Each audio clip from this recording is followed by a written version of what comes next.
I've been dating my girlfriend for 3 years now. I'll nickname her Nikki. It started innocently enough that I commented on one of her Instagram stories and we started chatting from there. Eventually, I got her number and then Snapchat, and after a week we met in person. We started hanging out right after the holidays in January, and the thought of Valentine's Day was already coming up. It was nice having started talking to a girl around that time so that I wouldn't feel the dread of being alone on that annoying holiday. But as Valentine's Day approached and Nikki and I were a few dates in, she confided in me about a stalker situation she'd been dealing with. The man's name is Ben, and he's a guy a few years older than Nikki, who happened to go to the same commuter college as her, met her in class for a group projects, and followed her around campus a few times. She never involved police or anything. Shockingly, hearing that this guy found out where she lived, sent her a bunch of creepy texts which she ignored. She said she never blocked the number because she wanted to see how far he would go without getting the hints. When I gauged why she was choosing now to bring this to my attention, she said because he started reaching out to her again specifically for Valentine's Day. As you can see here, he started ramping up the texting again as Valentine's Day approached. She continued to just ignore it and let the text pile up, but he brought it to the next level when he left a box of Russell Stover chocolates on her doorstep. She knew it was from him because he texted her, "I hope you like the gift I left you." This was when she decided to put an end to it and replied to him a long message which I won't share for her privacy, but in short she said he needs help and that she's seeing someone now, so to leave her alone. There are a number of ways to get someone's address this day and age, but she was scared that he got it by following her home. One day I did my best to make sure that she knew I wouldn't let him do anything to her. Well, fast forward maybe a few days and Nikki sent me a concerning screenshot. It was a screenshot of some text from a fake number asking if the guy she was seeing was me, as in he wrote my name. Now I felt involved, and that made me feel moderately uncomfortable. To this point, all I've heard of this guy was that he was a very creepy and overly persistent texter and potentially followed the girl I'm seeing home to her house, and now he's texting her on fake numbers bringing up my name. It was reaching the point where Nikki was close to calling the police if this didn't stop. I told her I'd go to the police station with her if you reached out one more time. Fast forward to Valentine's Day. It was on a Friday this year. Nikki and I went out to eat at a nice restaurant that sat on the water. We were at an outside table because the weather was nice. As we ate, we both took notice to a guy sitting on a bench outside of the dining area by the parking lot with a hat conspicuously pulled down his face as if he were hiding. Nikki made a joke, "What if that's Ben?" We laughed, but then he slightly tilted his head in our direction as we were looking at him, and then he quickly looked away. And seconds later, he got up and walked away. We weren't laughing anymore now. We actually questioned the chances of that actually being him, but after a few minutes, the conversation shifted to something else, and we enjoyed the rest of our time there. Afterwards, we wanted to keep hanging out. It was Valentine's Day after all, but her parents were home. I had the place to myself, so we went together back to my rental house. We were on the couch, and things were getting a bit more intimate. That's when Nikki pulled away from me and said, "What was that? I heard it too, something from outside in the backyard. Want me to go check?" I asked. She nodded her head. I went out to the backyard patio, expecting to hear some animal scurrying off. In reaction to my presence, I slipped on my slides and walked around the yard, looking around for anything that could fallen over, and I found what made the noise. The entire stack of beach chairs that was leaning on the house had been knocked over. I don't know how that would happen unless someone or something bumped into them. There wasn't even the Slightest breeze that night I looked around at the bushes that encompassed our yard, and then, as if my brain immediately could spot something out of place, I locked in my vision on something tall in the bushes. My neck jutted forward as I literally tried to focus in and get a better look at what I was looking at. I stepped forward a few steps. I had an underscore moment when I realized it was someone standing in the bushes. He had seen me notice him by this point. I said, "Who was that?" The guy started quickly coming out from the bushes in a quick enough speed that I took it as a threat, as if he were about to charge at me. I took the chance to get him on the ground when he was still struggling with the bushes and twigs, and I yelled at him to stay down. Multiple times I yelled Nikki's name until she came outside, and I said, "Call the police." The guy on the ground struggled and tried to get loose a few times, but I more or less had him in a steady hold. When Nikki came outside while talking with the police, I asked her if this was the guy. She gasped and said, "Oh my God, yes, it was the Ben guy who had been harassing her." What's worse is at that moment I realized he was wearing the same colored shirt that guy with the cap from earlier at the restaurant was wearing. Police got to the house and put him in cuffs. He would be charged with trespassing and taking advantage of the moment. Nikki showed the officers all of the harassing and obsessive messages she'd been receiving from him since he was already being arrested. Nikki pressed charges for stalking and harassment, which the guy ultimately ended up paying a fine for and getting a misdemeanor. Nikki got an order of protection against him, and now, if he ever contacts her again, he'll be arrested again. Ben was the ultimate creep. Thank God he's at least halfway smart enough to not have contacted her again, though. This happened 4 years ago. Valentine's Day was coming up. My boyfriend and I had planned a cute dinner, like what most couples do. As we were walking into the restaurant, there's this couple outside, weirdly staring at my boyfriend, and I slightly shove my boyfriend's arm as we get inside, and he gives out his name to be put in the wait line. The host said it would a 45-minute wait, and she said she would text us when our table was ready. My boyfriend said, "Let's go to the mini golf across the street." So we're walking back to his car. The lady from the couple stood up and held up her hand, introducing herself as Mrs. Gretty. I found it really weird and looked at my boyfriend. The lady still had her hand out.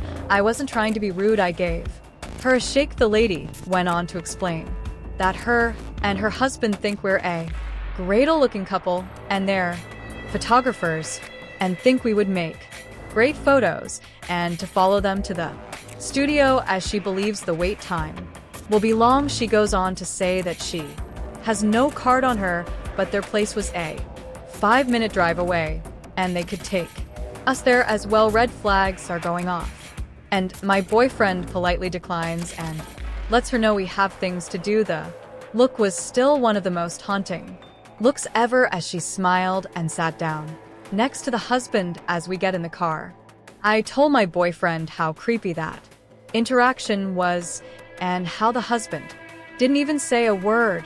As we enter the mini golf place, we were pretty surprised to find it empty. We laughed the situation off, but in reality, I'm still creeped out, as this place is not really huge. You can see the front door on all the levels. So as we're on our 5th round, I hear the entrance bell ring. I turn to look, and my heart sinks. It's the same lady with her husband. She seems to look around, and then, as we make eye contact, she gives me the creepiest smile. I let my boyfriend know, and he turns to look as they're getting their thing.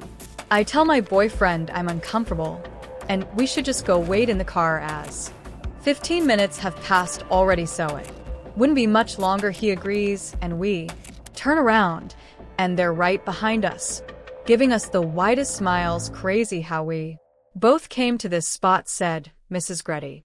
This time the husband says we should face each other. Gretty versus Rod. My boyfriend's heart sank in that moment, as his last name is Rods. We politely declined, not wanting to know how they knew that information, and we said we have to go. Both of their smiles faded as we rushed out of there. I told my boyfriend we should just call it a night and go back to his place since it was closer than mine, plus my parents wouldn't be home until Sunday morning. He said we would go after dinner and not let some random weird couple ruin the night for us. We waited about 15 minutes in this car talking about how weird this situation was as he gets a text from the restaurant saying they're ready for us.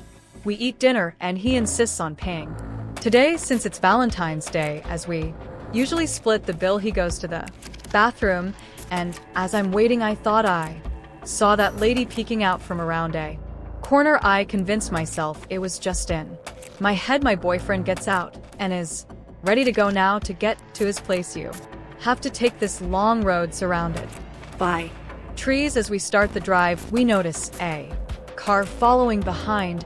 I let my husband know, and we head into a CVS parking lot. I have to use the restroom, and since it was going to be a drive, we both get out and go. When we come out, we don't see that car that was potentially following us anywhere, so we make our way to his house. You know that road I talked about earlier, being surrounded by trees? Well, while we're driving on it, we're like 3 to 5 minutes onto this road, we heard a loud pop, and my boyfriend stopped his car. His 2 front tires had popped. He put 2 and 2 together and ran to the car and said, "Get out, there's not much more time before they get here."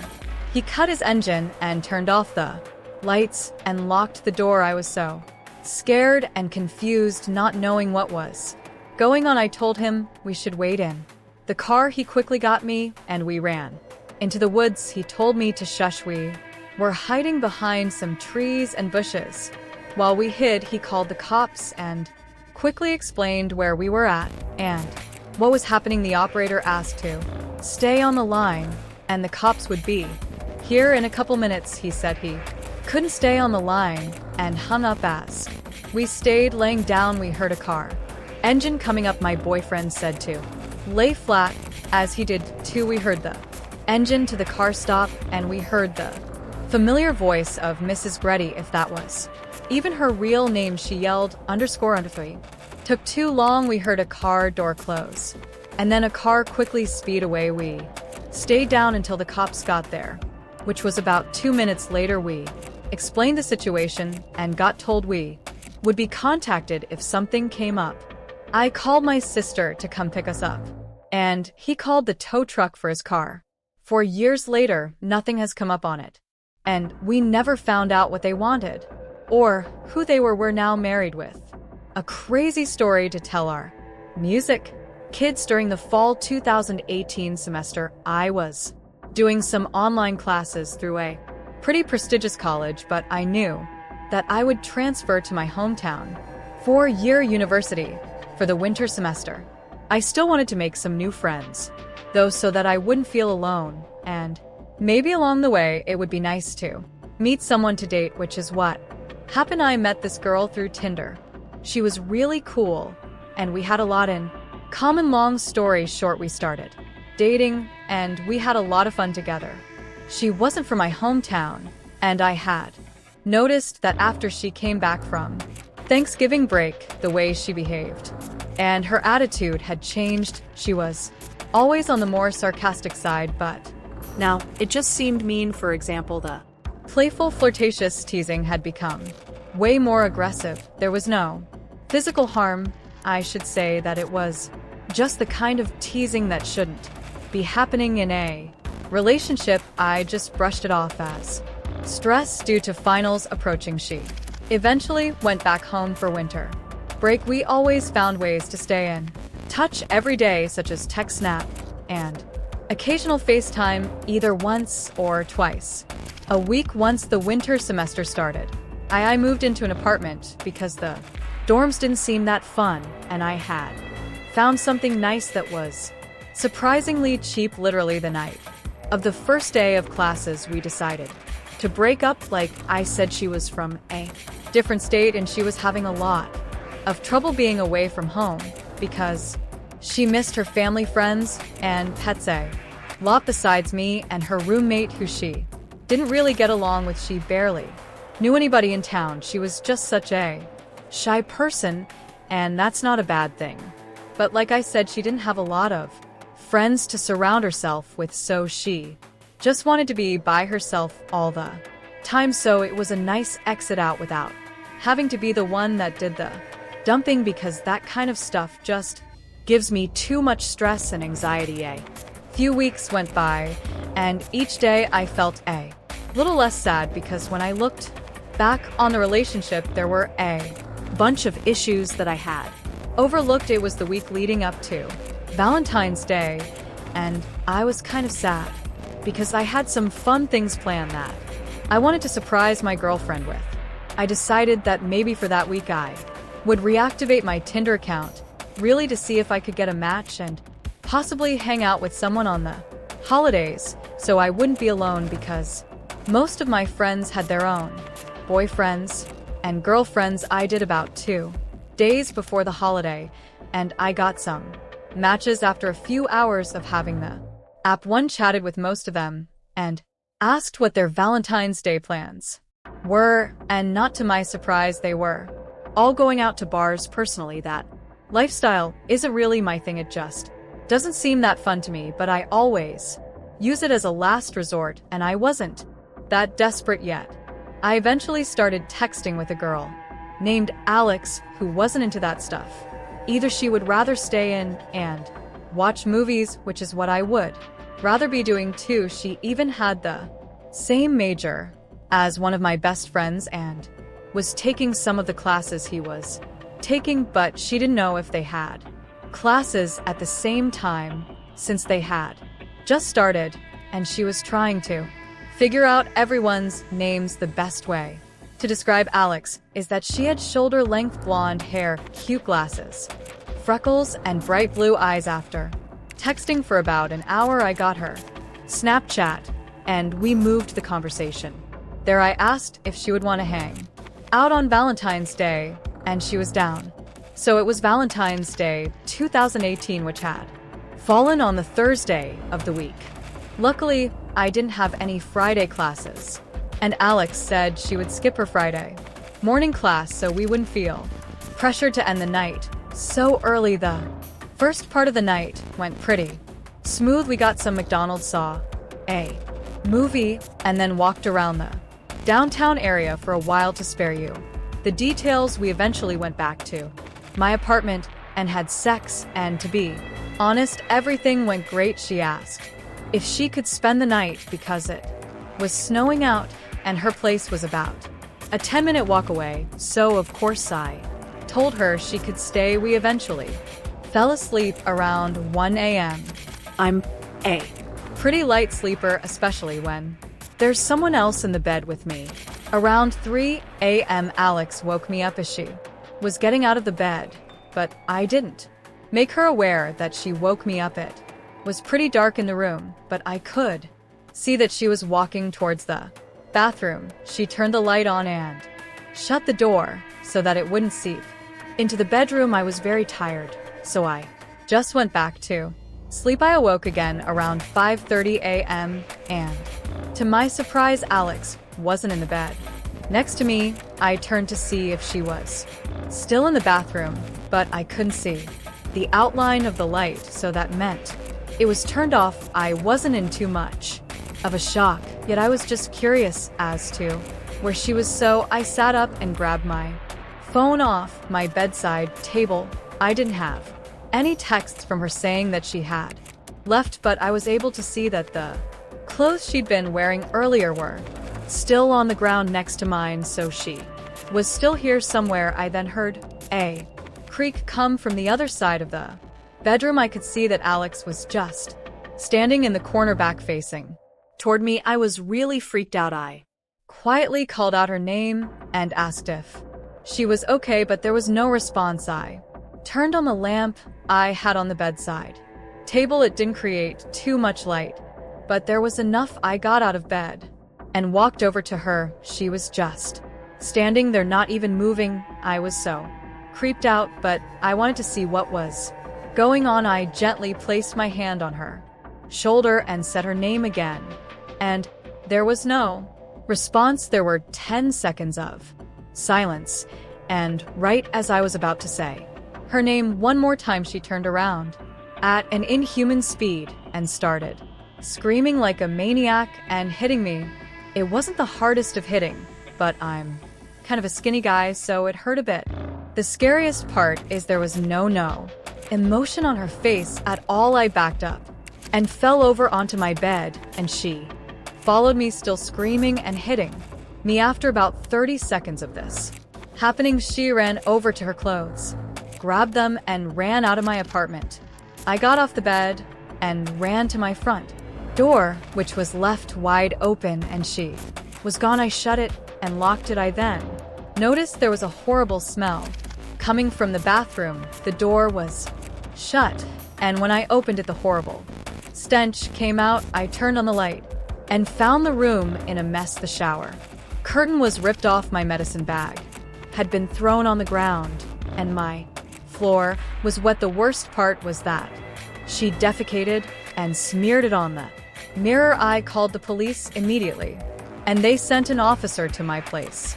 They asked if they could see her Tinder and Snapchat profile, but of course both had been deleted. I only had one picture of her that she sent on Snapchat, and I had screenshotted it because it was a cute-looking picture, but she was using a Snapchat filter in the picture. Sadly, there was not really much police could do except take a report and keep an eye open for her in the area. They advised me to have a friend sleep over later that night in case she would try to break in, which is what I did. I called one of my best friends, Rob. He was the one who had the same major as Alex. He came over later that night, and I told him the whole story. One of the classes she said she was taking that my friend was also taking as well was a pretty small class that only met twice a week. I showed Rob the picture I had, and when I asked Rob if he knew her, he said he had never seen her in class. Rob and I watched a movie and fell asleep around 12 a.m. I awoke around 3 a.m. to find someone trying to open the front door from the other side. After letting it happen for about a minute, it then stopped. I walked over and looked out the peephole, but nobody was there. Nothing has happened since, but it still really freaks me out.